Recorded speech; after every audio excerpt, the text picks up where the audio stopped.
Hey McKendree, it's Chef Julie from Wednesday Night Suppers.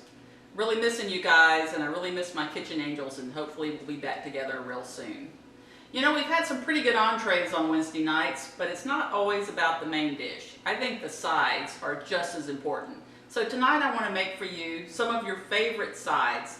At least you've told me they're your favorite sides, and maybe you could repeat these at home. Alright, so the first side dish we're going to make is cheesy potato casserole. Now you guys have probably eaten this a million times, you may have made it a million times, but I'm going to make it for you tonight. So actually it's really simple, and there are just a few ingredients, and I'll point those out. We're going to have the potatoes, which are the southern style hash browns. You can also use the shredded hash browns. These are found in the freezer section of the grocery store. Just let those thaw. It's a 2-pound bag. Next we're going to have 2 cups of sour cream.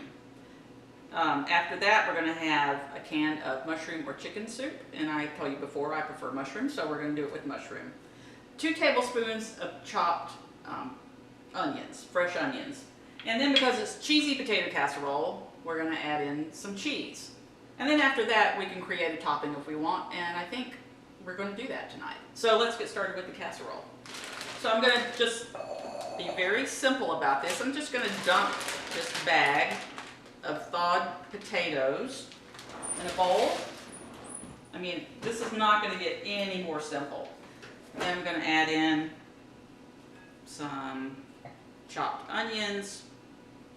I'm going to add in a can of mushroom soup. And the 2 cups of sour cream.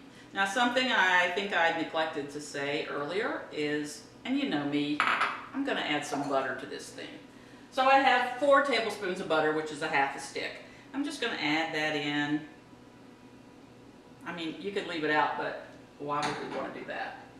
And then, because the potatoes are not seasoned, we're going to give it a little bit of salt. Alright, you can add pepper in that if you want to. And I'm going to stir that around a bit just to get that started. This is a creamy casserole, and you can serve it for brunch. Usually if I serve it for brunch I do the shredded potatoes, but this is going to be a side dish to some meatloaf actually, and so I am going to use these cube potatoes. Now, cheesy potato casserole, 2 cups of shredded cheese. You can hand shred it, you can buy the cheese already shredded, and that's what I have. This is a sharp cheddar. If you prefer something else, there are no rules. So we're going to mix that in. Oh, what the heck, you know, it's easier to do it by hand. So if you've got gloves or if you've got clean hands, let's just do it like that. All right. That looks good. I think this casserole is an oldie goldie, and I don't know anybody that doesn't eat it. Alright, now I'm going to have to switch gloves because I really have made a mess. So I'm going to put this in my prepared casserole dish that I've sprayed, and just plop those potatoes on there. And just, you see how creamy this is? It's really because of the sour cream. And, you know, it's like poppy seed chicken. There are some casseroles that do really well with these soups, these cream soups. Poppy seed chicken does, and so does this potato casserole. So that looks really nice. I think this is probably, this is an 8x8 or a 9x9 casserole, I don't know which, but you can also put it in a 9x13 if you have that. And then topping. Do we want topping? Do we not want topping? Sometimes we just do a simple cheese topping, but Cameraman Steve does love his cornflake topping for this. Now all this is 2 cups of crushed cornflakes added in with a little bit of melted what? Butter. So a half a stick of butter melted and the cornflakes, and we're just going to kind of sprinkle that over the top. You could do breadcrumbs. You could do, like I said, just cheese, which often is what I do. And that's going to look pretty good. You can do panko crumbs if you have that, or you can do regular breadcrumbs if you prefer those. Or even the dried breadcrumbs that you can buy from the grocery store. So, spread that out, and I'm going to get this in the oven, and really it should take too long.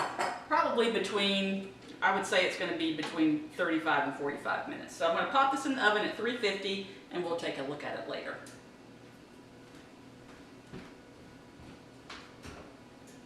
Alright, so now we're going to make what has to be the all-time favorite side dish and comfort dish, and that is macaroni and cheese. So really, most macaroni and cheeses start with a really similar recipe. This is going to be a basic one. And so what I have here is a pound of pasta that I've already cooked in salted water. Make sure your pasta water is well salted. Now, I didn't have any elbow noodles, but so what? You know, I had some rotini noodles, and that'll hold cheese sauce really well. So I chose that for my pantry. The other ingredients are going to be butter, of course, flour, of course the cheese, we've got to have that, and milk, and a couple of seasonings that we can talk about. So let's get started making this a really good classic mac and cheese. What I have in this pot are 6 tablespoons of melted butter, and to this I'm going to be adding a half a cup of flour. This is just all-purpose flour, and I'm going to stir that around. This is a roux. We've seen this before. And by the way, this is my grandmother's old pot, so it does a really fabulous job of making sauces, and it makes me think of her, so I chose this today. So you want to let that cook for a couple of minutes to get that flour taste out. I'm going to add a little salt into that, because we like to salt and season as we go. That just produces a better dish. So I've got that going. And now what I want to add next is 4 cups of whole milk. You can add half and half, you could add evaporated milk, or you could add even 2% milk would work. So that goes in. By the way, if you heat your milk, your sauce will come together a little bit quicker. You take it straight out of the refrigerator, it's going to take longer because that milk has to heat. And mine was just actually, I didn't heat it, but I had it sitting out for probably a couple of hours. So we're just going to let that come up to temperature, stirring it. I'm going to take this time to add a little freshly ground pepper, because I'm going to want that in my mac and cheese.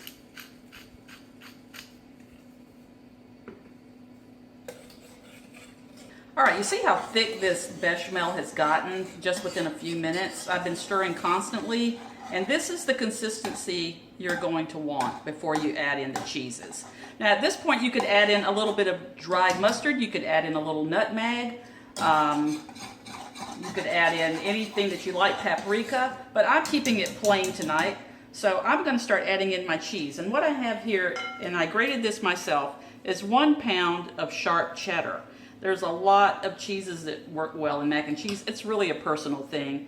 You know, there's really no difference in white cheddar and orange cheddar except some color added, but it'll taste the same. I think we're just tied to the orange because a lot of us were used to that when we grew up on that. It reminds us of Kraft, let's be honest. So I put that cheese in. That's 1 pound. Now something I like to add, this is a personal thing, you can blend cheeses, you can do combinations. I like to add a little bit of Parmesan cheese. I've got about a half a cup, and it's just something I think it adds a little background to the cheddar cheese, and see how good that's coming together. So I just like a little bit. Mozzarella will give you a nice stringy cheese, which is good. Gruyere, if you can afford it, is a really delicious cheese. Or Fontina, or Monterey Jack, and if you like a spicy cheese, put some pepper jack in there. There's nothing wrong with that. So we are done with this. Now what I'm going to do is taste it for seasoning, because I don't know if I have enough salt. You don't really know how salty your cheese is, and so that's why you want to taste it at this point. You can go with just a little bit more salt, and then it's going to be ready to go into this 1 pound tortellini that I've already cooked. So let's see if we can get Grandma's pot here going. I'm just gonna pour that over it. That really looks good. And really, you can stop right here when you mix it and it's done. You can eat it at this point. But we're going to put it in the oven for just a little bit. So, get good cheese out there. Good cheese sauce. We started with the bechamel. We added cheese, which makes an Mornay sauce. If you remember, we did the chicken pot pie, which you use stock, and that's a velouté sauce. So all of these are really similar, just different names. All we know is it looks thick and delicious. So look at that. All right, I want to make sure I get all of this good cheese sauce into this mac and cheese, or mac, and then stir that around. You know, recently I did a macaroni and cheese bar. They've become very popular, and I had quite a large number, and I made 22 pounds of this. So 22 recipes of this. One kind was sharp cheddar, and one kind was a white cheddar with some mozzarella and some other things mixed in. And we had a number of toppings so to sprinkle on top. So you know what's kind of fun is for your family to serve mac and cheese as a main dish, and then offer some toppings like bacon and ham and crushed corn flakes or crushed potato chips, crushed Cheetos, diced tomatoes, extra cheese, if you can believe it. People like that too. So it's just something kind of different and fun to do, and I think your kids will enjoy that. So now that I've got this macaroni and cheese very well incorporated and the way it should look, then I'm going to turn it into this casserole dish, and I certainly hope this fits, because I'm just not quite certain all of this is going to fit. This will serve a lot of people. So it's a crowd pleaser. You can have leftovers. Really reheats actually pretty well. So it did fit, and I'm happy about that. That's less mess I have to clean. Now you can put extra cheese on it. You can bake it just like it is here. Remember those breadcrumbs I keep bringing up that are out of my freezer? Well, I have a little bit more left, and I mixed them with a little bit of butter, and I'm going to sprinkle those on top. Now you can sprinkle bacon, you can sprinkle whatever you want to, or like I said, just as is perfectly fine. But I'm going to go, actually panko is very good. It gives a nice crunchy topping.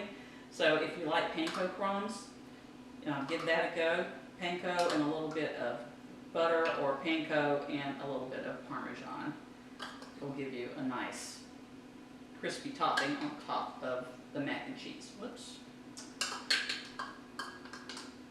All right, I'm going to put this in the oven. This will not take long at all. Probably 20 minutes or so. It's already hot. If you put it in right when you make the sauce and mix it together, then we don't need much time on it. So we'll show it to you later. You know, if there's one themed dinner I know you guys love on Wednesday nights, it's taco night. But in my opinion, you can't have good tacos unless you have good side dishes. And one of the ones we make a lot, and you guys seem to enjoy with your tacos, is Spanish rice. Now, I've got a recipe that's super simple, virtually no chopping. So I'm going to show you how to make that one. We'll be done in no time. So what I have in this pan is a couple of tablespoons of olive oil. You could use vegetable oil. And I have sweated some onions, about 2 tablespoons of chopped onion. Now to that, I'm going to add a cup and a half of rice. Now the rice I use, and a lot of caterers use this too, is converted or parboiled rice. And the reason we use this is because it really does not clump together. It holds well, so when we're feeding a big crowd on Wednesday night, we can make the rice ahead, and it's going to, it's not going to stick together. You could go ahead and use long grain rice or brown rice or whatever you like. But for Wednesday nights, we stick with parboiled or converted rice. So I'm toasting that a couple of minutes to bring out some of the flavor of the rice. Again, that was 1½ cups. And then watch how easy this is going to get. 2 cups of chicken broth. So I'm going to pour that in. You hear that? And then to make it a Mexican or Spanish rice, whatever you want to call it, we have 1 cup of salsa. And we go with the thick and chunky salsa because it's already got those vegetables cut up in there, the peppers and the onions, and it kind of gives some body to the rice. So I have added that in there in the mixture here. I'm going to stir that around. I'm going to bring the temperature up to boiling. Now tacos, you know, this will be fine with chicken tacos, it's fine with beef tacos, vegetarian tacos, which sound kind of good to me tonight. So I'm going to bring this mixture up to temperature, and when it starts to get to temperature, and which it is now, I'm going to place the lid on and I'm going to turn it down and simmer this rice. It'll be done in about 20-25 minutes. Well, here are the end results of the dishes we made today.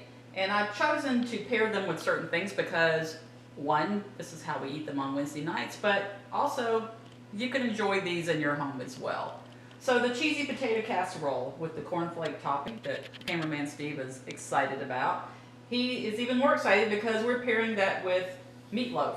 Just a basic meatloaf, the one we always make on Wednesday that everyone loves. And we also have some zucchini on the side.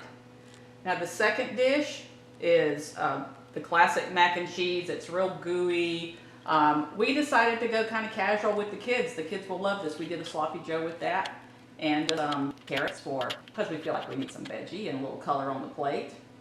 And then for taco night, we did a veggie taco with the easy rice that you saw, Mexican and rice, and then of course some condiments, some salsa, and some sour cream. So I think you'll like all of these dishes.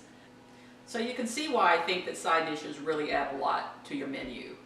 So I hope you try these. I think you'll enjoy them, and I hope to see you soon. Until then, peace be with you.